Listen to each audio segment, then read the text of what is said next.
एक सुंदर पत्नी की कहानी। गांव के उस किनारे पर जहां मिट्टी की खुशबू हर सांस में बसती थी, एक लड़की रहती थी, राधा। राधा केवल सुंदर नहीं थी, उसकी आत्मा भी उतनी ही निर्मल थी जितनी गांव की नदी की धारा। उसकी आंखों में सपने थे, परंतु उन सपनों में केवल खुद के लिए कुछ नहीं था।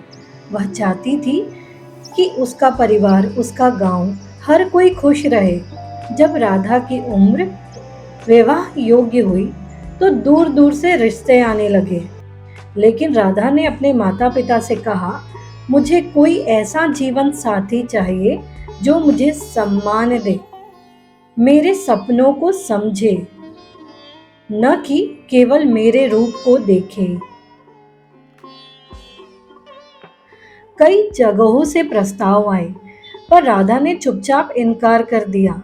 अंततः गांव के ही एक साधारण किसान अर्जुन के साथ उसकी सगाई तय हुई। अर्जुन पढ़ा लिखा नहीं था, लेकिन उसमें ईमानदारी, मेहनत और दिल की गहराई से प्रेम करने की शक्ति थी। शादी के दिन राधा किसी देवी की तरह लग रही थी। गांव वाले कहते रहे, अर्जुन किस्मत वाला है, जो राधा जैसे सुंदर रानी मिल रही है। पर अर्जुन जानता था कि असली सुंदरता तो राधा के धैर्य, उसके मुस्कान और उसकी ममता में है। शादी के बाद राधा ने अर्जुन के टूटे फूटे घर को अपने प्रेम से महल बना दिया।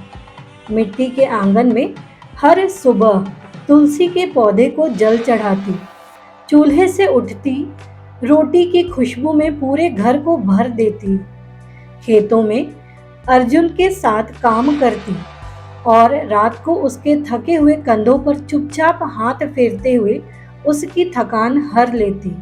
राधा के रूप पर मोहित होकर कई लोग अर्जुन को उकसाते, अरे अर्जुन, शहर ले जाओ राधा को, मॉडल बना दो, खूब पैसा कमाओ। लेकिन अर्जुन मुस्कुरा देता, मुझे दौलत नहीं चाहिए, मेरे पास मेरी दौलत तो राधा है। राधा भी जानती थी कि उसकी सुंदरता अर्जुन की आंखों में सबसे ज्यादा चमकती थी। बिना किसी लालच, बिना किसी दिखावे के। एक साल बाद गांव में भयंकर सूखा पड़ा। खेत बंजर हो गए, कुएं सूख गए। अर्जुन और राधा के सामने पेट भरने का भी संकट खड़ा हो गया। कई गांव वाले शहर पलायन करने लगे।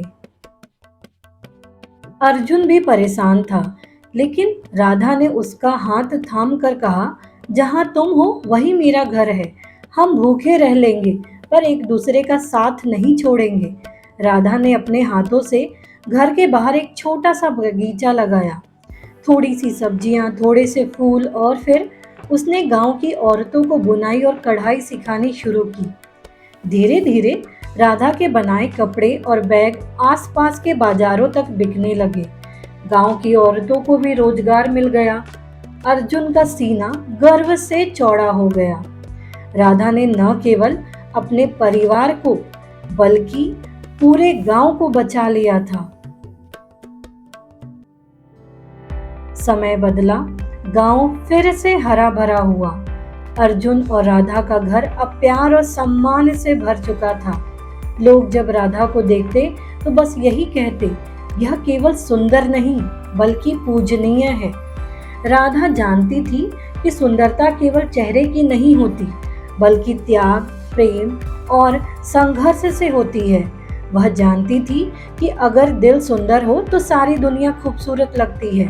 अर्जुन हर दिन राधा को देखता और सोचता, मैंने सच में सपनों की रानी पाई है। सच्चा प्रेम और सच्ची सुंदरता वह होती है जो समय के साथ और भी गहरी होती जाती है।